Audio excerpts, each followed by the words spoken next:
Tervetuloa Metalliluolan videohaastattelujen pariin. Nimeni on Janne Lesonen. Tänään meillä on vieraana brittiläinen grindcore-legenda, vokalisti, joka tunnetaan muun muassa yhtyeistä kuten Extreme Noise Terror sekä Benediction, mutta ennen kaikkea hänet tunnetaan Napalm Death -yhtyeen pitkäaikaisimpana vokalistina. Hyvät ystävät, Mark Greenway. Olkaa hyvät.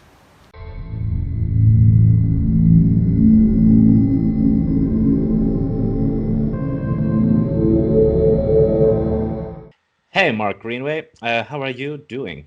I'm all right, man. You know, I can see my fairly neutral setting. You know, so I'm okay, man. You know what I mean? I'm, just kind of rolling along a little bit. You know, so yeah, I'm good, man.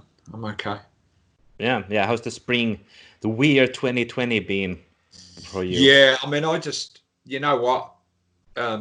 I just kind of deal with it like as it comes. You know, it's not the ideal situation, of course. Certainly not, you know, for Napalm Death or any other band really, but it is what it is. You know, I just kind of deal with it. I kind of look after myself, you know, keep myself in decent shape. That also helps, you know, for like mental sort of resilience through this whole thing. And so, yeah, I'm okay, man. You know, it's like I live pretty simply anyway, so I don't need a lot of stuff around me. So I've been able to deal with it pretty well. You know, it's of course not the same for everybody, but for me, it's been all right. You know, so yeah. But also, it seems like that you're doing well from like the photos that I've seen you. I don't remember from which year they are, but you look you look pretty good, to be honest. Have you been working out? Yeah. I mean, I don't know. You know, it's like I try, especially these days, and I try to keep myself in shape. You know, and I live about as healthy as it's possible to be. You know, I think so. That all helps. You know what I mean? So yeah, I feel great. You know what I mean? I can only speak for myself. You know what I mean? And I feel all right, man. You know what I mean? It's you know, but like I say, at the same time, you know, I'm not sort of insular enough not to understand that it's not like that for everybody. You know, like people with families or health conditions and stuff right now, it's fucking difficult. You know what I mean? No question. You know, so. True. All right. That's really, really nice to hear that you're doing all right. Thanks. So to talk about the new Napalm Death album, The Throes of Joy in the Jaws of Defeatism, coming in September. How would you describe, how does the album push Napalm Death's music forward? Yeah, it's definitely steps forward. You know, I think it's a better amalgamation of all the influences in terms of, you know, the cohesion of the writing, you know, because the thing is that Napalm's influences are really wide, you know. I mean, not just the obvious things like extreme metal, hardcore punk, all that kind of stuff, but also, you know, things like noise rock, you know, industrial music, you know, post-punk, all the different labels you can come up with, you know. It's all those have a very distinct bearing on Napalm Death, because we want it to be that way. We don't want it to be a 1 or 2 dimensional sound, especially after 16 albums, you know, because what's the point of that? You know, it's just not. That's only got so much mileage artistically, you know. So yeah, we try and really make it very wide ranging. I mean, the only real rule is that it has to be extreme. It has to be confrontational and abrasive, you know, whatever sort of sub style we do. If it's not that, then that's a problem, you know what I mean? If it is that, there's no boundaries, I think, you know. So. Yeah. Have there been any like specific like new sources of inspiration for the new album? Like some of the guys from the band like came into the rehearsal space like, "Ooh, I want to like approach this kind of sound from this new thing that's never been done before." I don't know if we do. I don't know if we're doing anything that we haven't done before. But what I would say is we are more adventurous in those very experimental elements that Napalm's always done. You know, we've always experimented with this and that, different things. But we're just, it seems every album where it's not like we're afraid to do it, but we're less help inhibited almost. You know what I mean? We feel like, yeah, we can do this. You know what I mean? Yeah. It's not a problem, you know, because it's definitely in context of what Napalm does, you know. So it's just that really, you know. You know, I mean, no music is completely unique, whatever anybody tells you. You know, everything has reference points. It's true. So we make the best of what the reference points that we've got. I believe, you know, and I think it works pretty well. So True. You personally, did you like learn anything new while making this? I think the forthcoming album is your 16th album, isn't it? 16th, yeah. I mean, Yeah. everybody else tells me that. I stopped counting years ago. You know what I mean? I just kind of head forward, and you know. Yeah, to be honest, also before this interview, I went to the Metal Archives website to like count how many albums there actually are, and 16 is quite a lot. It's pretty It's a nice wild. milestone. You know, for a band this extreme, I think that's pretty good going. I would say, you know, how we've managed to come up with it. I mean, it's weird with hindsight is always it looks more difficult with hindsight because you kind of go to yourself, how did you know, where did the ideas come from when you think back to the stuff you've done, you know?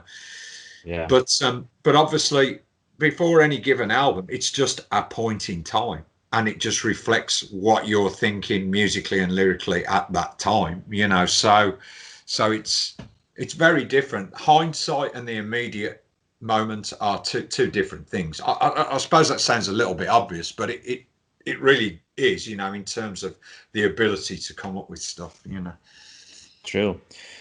And I was also looking at the track list for the new album, and I would also like to ask you, like, what kind of topics are you dealing on this album? Yeah. So, I mean, basically, I think for me, when we do an album, especially one with such ideas that we've got, you've got to be able to connect it to something current, because if it's just generic, quote unquote protest music, yeah, people are going to be interested, but there's no. If the whole point is to get the ideas across, which it is, along with the music, then you need something for people to hook into immediately, you know, in the time frame. So absolutely, yeah. I mean, basically, the point with this new album was to basically talk about the other, in inverted commas. That could mean it could mean you know, refugees or migrants. It could mean like LGBTQ plus people from that community. It could mean just even people with physical or mental impairments, you know, because I think in the last couple of years, and this goes right up to the level of government, you know, I think there's been an increase in, you know, nationalism, very aggressive nationalism and populism, you know, and protectionism, holding on to what you feel is yours and your identity. And the problem with that is that clamour for the ultimate identity gives people the idea that then anybody that they consider to be different, it should be discredited, you know, or discriminated against, discredited, you know, in many different ways, sometimes bordering on violence, you know what I mean? So I wanted to illustrate that basically. And the conclusion is that, look, and I'm going to be blunt about this, you know, these are fucking human beings, you know. Of course, we are all human beings, you know. There is no need at all to treat people like this, you know.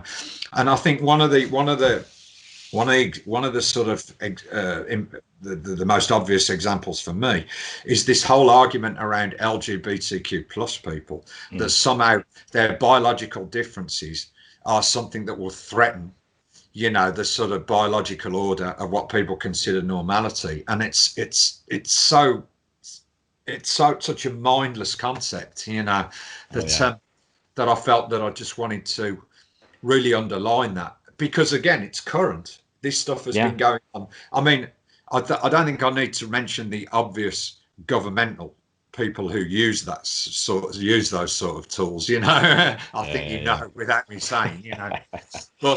But it's like it is there, and it's in Europe as well. You know, you got places like Hungary, Poland, you know, who use this kind of tools, and it's really fucking dangerous, you know, because when you set that grounding, you encourage people to take it to limitless levels. You know, there'll be murders. You know, you get ethnic cleansing because of that stuff. You know, it's really something that is a real problem, you know what I mean? So I think for Napalm, in its own small way, we're trying to redress the balance a little bit, you know what I mean? We're trying to say no, you know, we're the antithesis of that, basically. So so it's really contemporary, like the topics. We try to be, you know. I've always tried to be, you know, down the years, you always tried to be contemporary, you know. Very true. So really looking forward to, because I also like, there's really also from like a track title point of view, really like a cool sounding titles, but especially I mean, the other thing to say about that as well is that I always try to use creative writing, you know, because I think all music scenes have a tendency sometimes to fall back on kind of standard cliches a little bit when they have lyrics and stuff like that. And I recognize that. And I'm not setting myself, oh, you know, I'm the great lyricist or anything. It's not like that. It's about what I can do to use the language, you know, to make the music's interesting, so why shouldn't the style of the lyrics also be interesting? You know what I mean? The two are very much intertwined, you know. So. Yeah, true.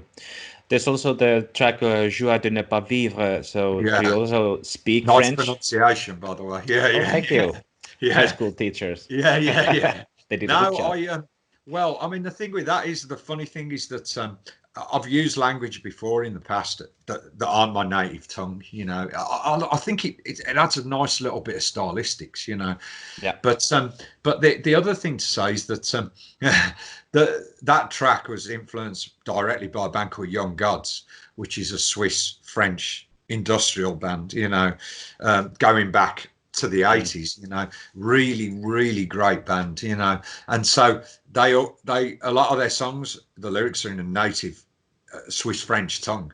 So I was like, if we're going to do the homage, the title's got to be French as well, you know. So I did it kind of because of that, but kind of also because the phrase, the title was exactly what I wanted to use, you know.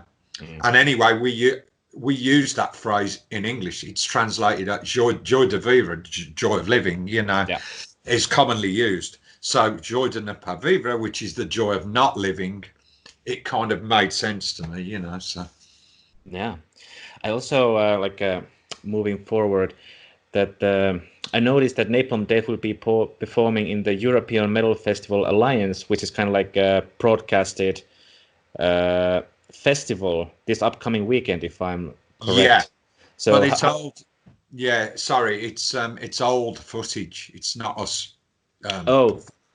It's actually from a festival. It's from Summer Breeze Festival, maybe last year, the year before, something like that. So we're actually not performing. I think there are some bands that are, but we're actually not. You know, I mean, the thing is, as things are currently, we thought about the live performancing without an audience, but for Napalm's all about like there, you know what I mean? And we thought about it, and we discussed it, and we were just like, you know, we kind of ummed and ahed about it. So in the end, for now, we sort of didn't do it, you know. So yeah, like I've seen you guys back in 2007 in Jyväskylä, Finland, and I actually have the poster from that here. Ah, right. And Yeah.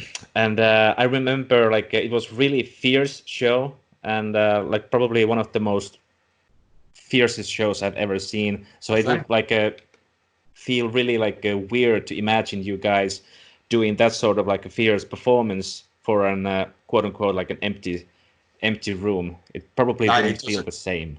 Yeah, exactly. Yeah, I mean, the thing is that for me personally, every Napalm gig has to be like fucking full on, you know, because it makes the whole thing, when it's attacked in such a way, you know, when you attack your music in such a way, it's just something about it, you know. It's like it just feels more of a gig, you know what I mean? It would be quite easy to not to pull back a little bit, you know what I mean? But not for me, you know, 100% all the time for me, you know, nothing less. Yeah. And live performances are always an exchange of energy between the performers and the audience, so that is always, that has to be there.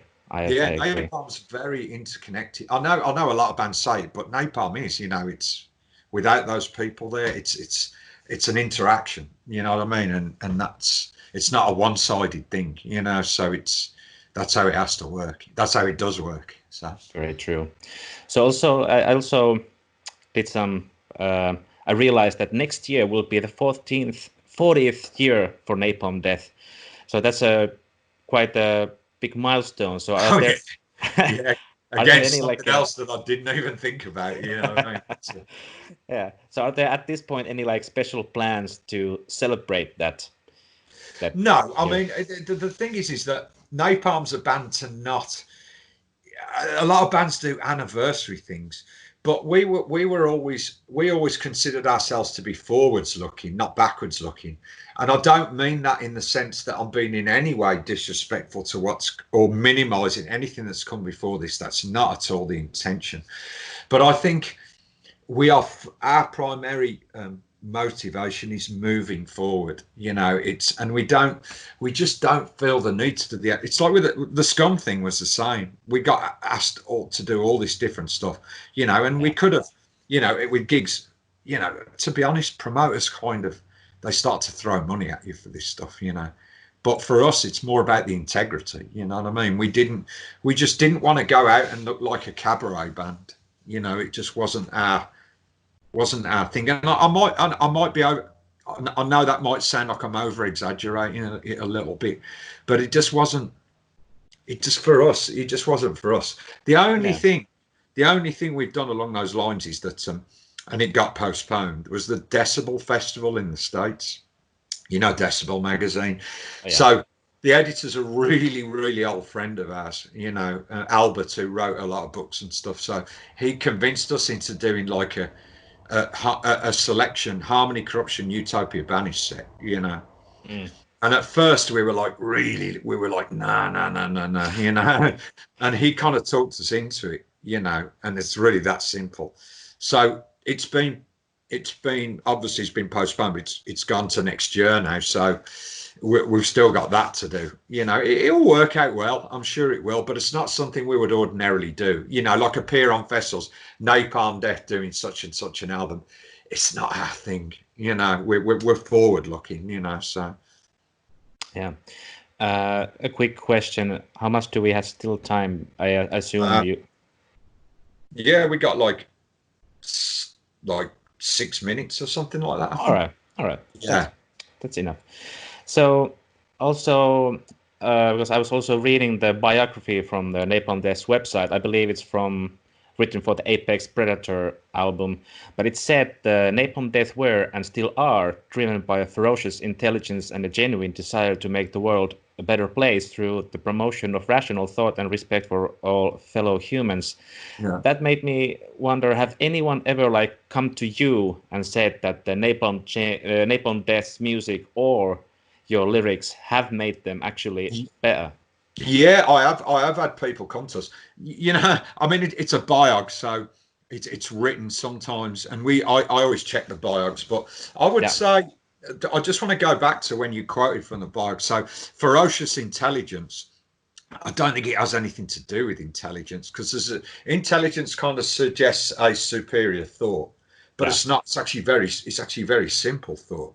It's humanity, which is the most fundamental, basic, sort of thought process you can have. So I just want to point that out, because intelligence can sometimes mean, artistic superiority. It's not. I just want to point that out, just to kind of sort of move that around a little bit. But people have come to us and said that, and that's really nice. But here's the thing, we're not a band that beat people with sticks. It's not like we say you must fucking think exactly what we think, or you're not sort of appropriate or relevant. It's not that at all. The aim of Napalm is to put the ideas on the table and have people to chew it over, think about it and see what conclusions they come up with.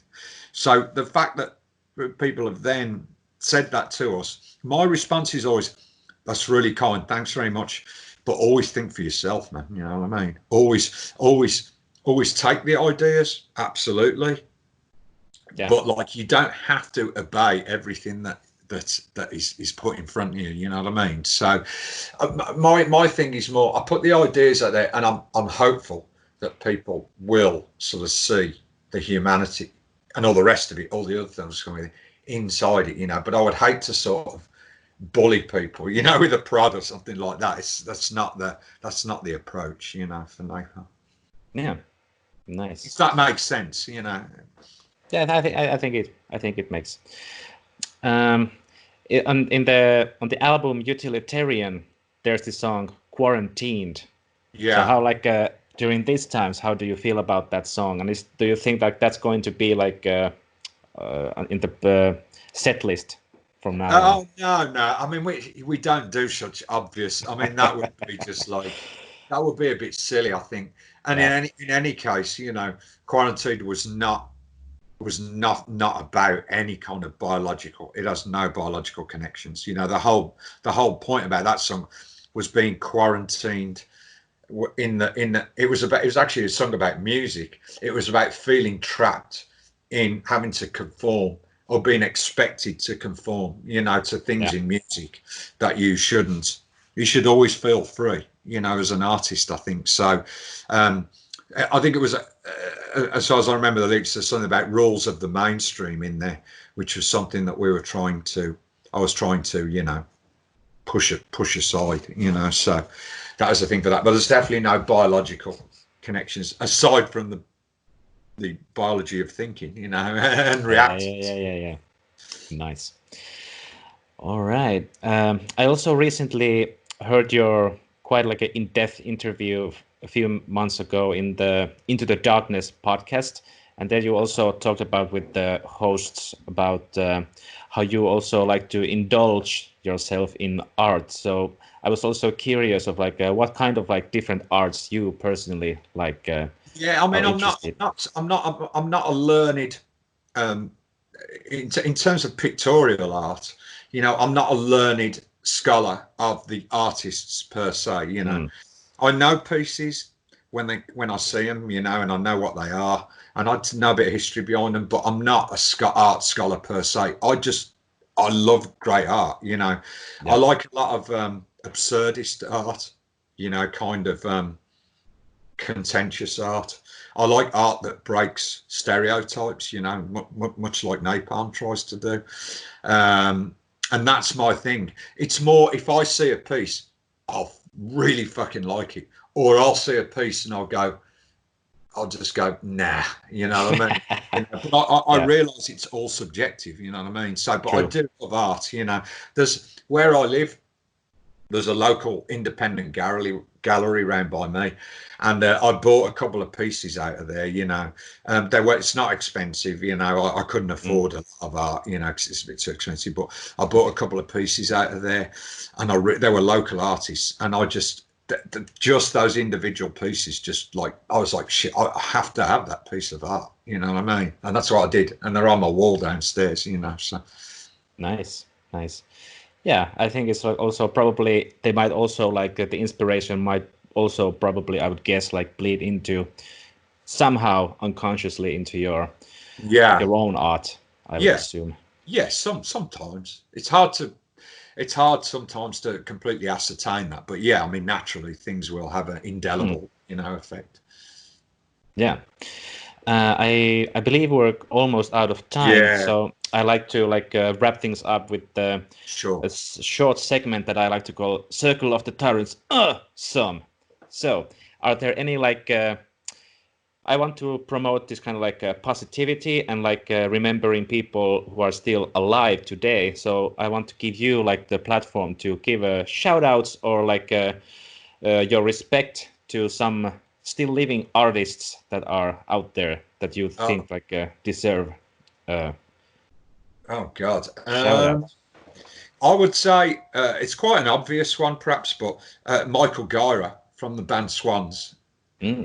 His band has been a massive influence on Napalm. Talking about the more, on the fringes kind of influences. But they have been a huge influence on us. They've really gave us perspective to some of the things that we wanted to do in our music. And so I would say him really. He's still doing it now. With assorted different things, and projects and stuff like that. So yeah, definitely Michael Gyra. I mean, the stuff he did in the 80s with Swans, the band, was incredible. So yeah, my next interview is calling, by the way, man. Oh, all right. Then we need to wrap up. Okay, Janne. Thank you, Barney, for your time, Probs. and I will see you later. Okay, no problems. Thanks, Janne. All the best, mate. All the best for you too. Cheers. Bye. Cheers. Bye. Bye. Siinä oli sellainen haastattelu tällä kertaa. Mukava kaveri tuo Barney. Oikein mukava. Jos tykkäsitte tästä videosta, niin painakaa tuosta tykkäysnappulaa. Ja jos haluatte jakaa kavereiden kanssa, niin tuosta share takaa. Ja sitten kellonkuvaa klikkaamalla, jos haluatte tietää, koska Metalliluolan seuraava video pamahtaa eetteriin, niin siitä saatte sitten sen tiedon välittömästi. Tietääkseni välittömästi, mutta kuka tietää. Seuratkaa meitä sosiaalisessa mediassa, Instagramissa, Facebookissa sekä meidän nettisivulla www.metalliluola.fi. Ja muita meidän videoita löytyy tältä puoliskolta, tiellä, mutta täältä löytyy lisätietoja, niin ei muuta kuin seuraavaan kertaan.